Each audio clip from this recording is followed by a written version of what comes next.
What's up, y'all? So I want to talk about this polarizing question. First of all, look at my shirt. So I've made a conscious decision to start sending silent messages. You know what I mean? Because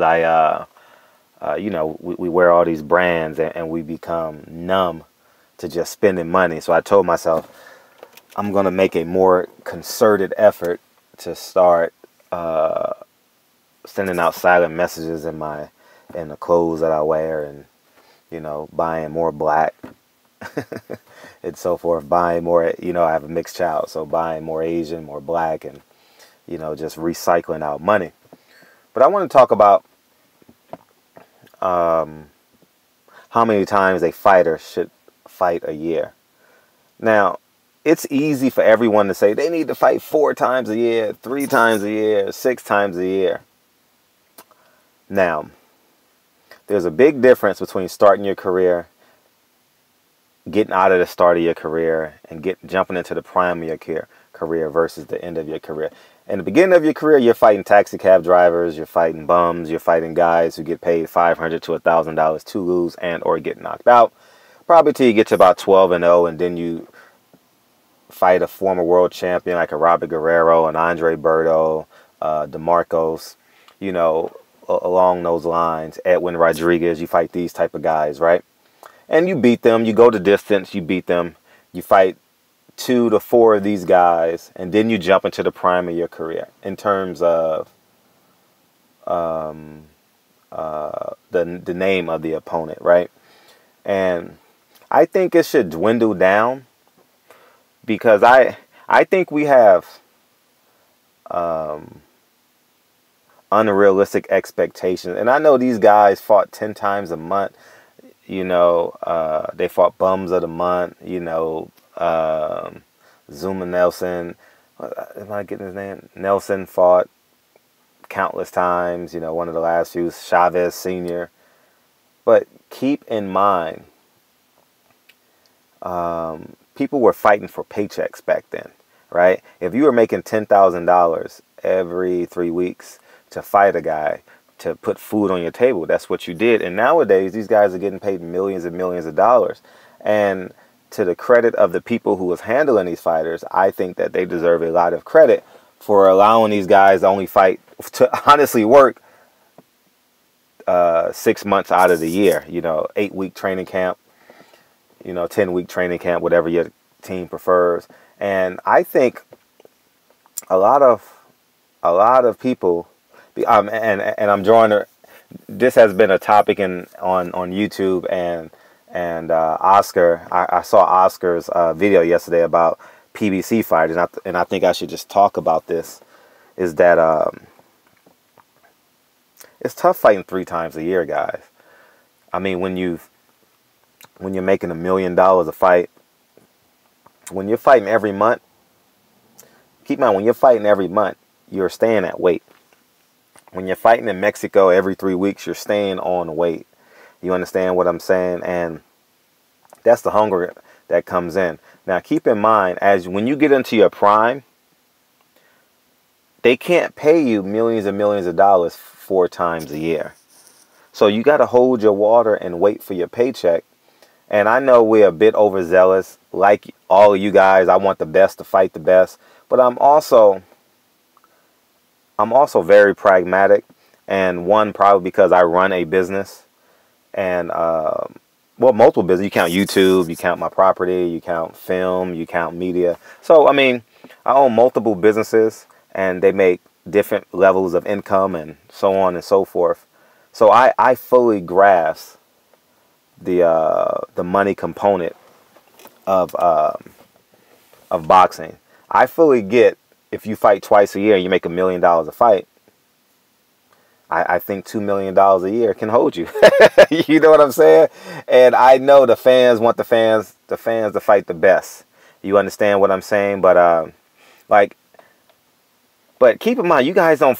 I think fat motherfuckers, people who don't work out every day, couch potatoes, Monday morning quarterbacks, don't fucking fully understand what a training camp, the sacrifices you got to do. Like, I remember going and training. I I go in training camp for all the Floyd fights just because it was something cool to do. It was a big event. It got me excited. I would start cutting weight. I would lose weight. As you guys know, I was in training camp for the Ward Kovalev 2. I got down to 154. I started at 168. I cut my weight down to 153.8. And then I did it again in June. And then I did it again in August for Floyd McGregor. I got down to 154. But let me tell you guys fucking something. You guys know I worked a lot. I have kids. I have businesses. It is fucking the sacrifices, because my walking around weight honestly is between realistically 159 to 163. You know, and people say, oh, it's just fucking 5 pounds. It's not just fucking 5 pounds. It's the 20 miles a week. It's the 25 rounds of boxing I must do. It's the lack of carbs I must consume. It's the shit that I fucking love. The sugar and the carbs I gotta eat every fucking 4 days instead of every fucking day. You know what I'm saying? And then when I eat it every 4th day or every 3rd day, it's not even a full-size portion. You know what I mean? And just the cravings. Like, imagine, honestly, being hungry for 6 weeks. I'm just being candidly honest with you guys. You guys are, and you guys will say, well, that's their fucking job. Yes, they're their fucking job. But to make a weight, and mind you, no, I honestly say because I carry a lot of mass, I'm going to omit what I just said. I think my walking around weight is probably 167. I think if I don't do nothing, work out normal, I run every day, I eat what I want, I think my walking around weight will be like 167. I genuinely believe that. And but I walk around now between 159 and 163. I fluctuate in there.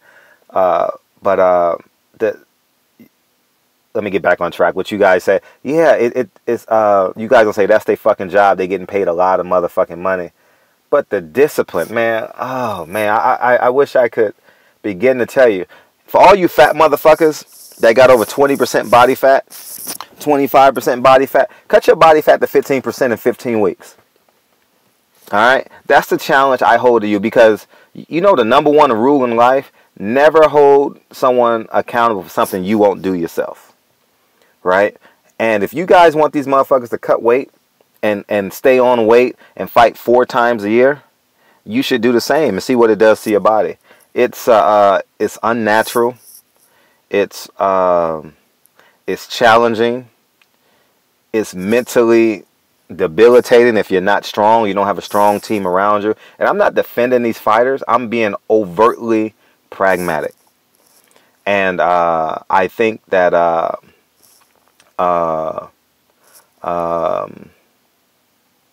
it's only right that we see both sides of the fence. I want to see Adonis Stevenson fight Andre Ward, Adonis Stevenson fight Kovalev, and that was a terrible example because Adonis Stevenson ain't fucking fight nobody, right?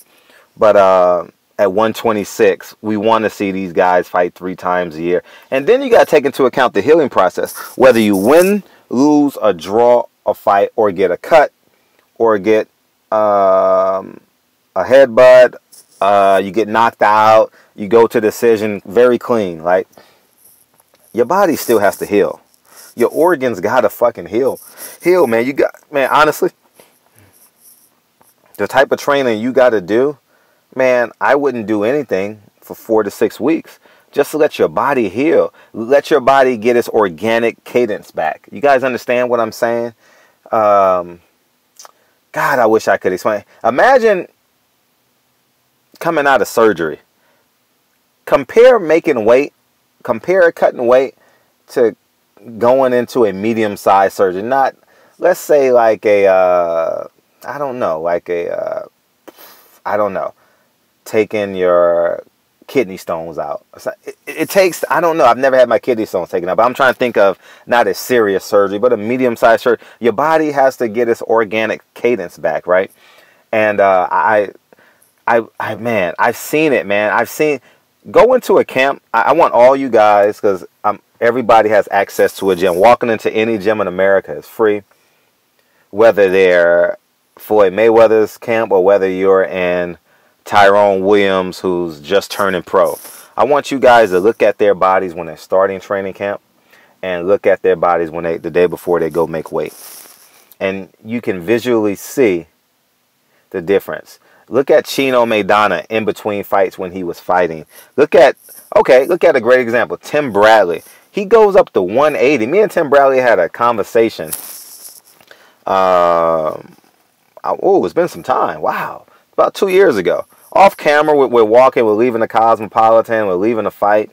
And he and I just vibing. You know, I've covered Timothy Bradley for years. He probably doesn't know my name, but he knows my face. And we're sitting there vibing. I'm talking, I said, Tim, you get big in between fights, man, because when he's cutting weight, I always get tips from him because he was a vegan and he's, he got them 3D abs, and he says, I do this for a living. This is what I get paid to do. I go up to 180, 185 in between fights, and I get all the way down when he was fighting 135, 140, 147, and that's what he did. And to go from 80, what was that, 33 pounds? Huh? Oh, God. Shit, I'm losing 15 pounds and it's tough. These motherfuckers are losing 30 pounds, but I don't eat 3 meals a day. But look at yourself in the mirror and be pragmatic.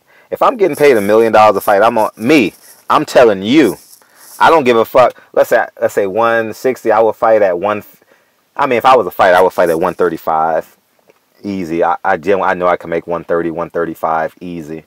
But let's say, for the sake of this conversation, 154.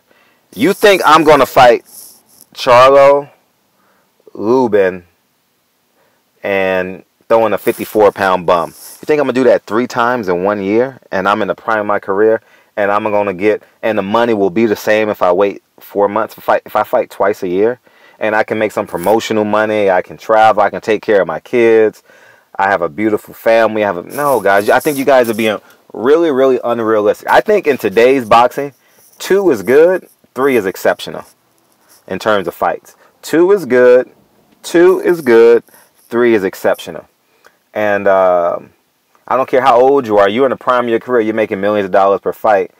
You got to be diligent with your work.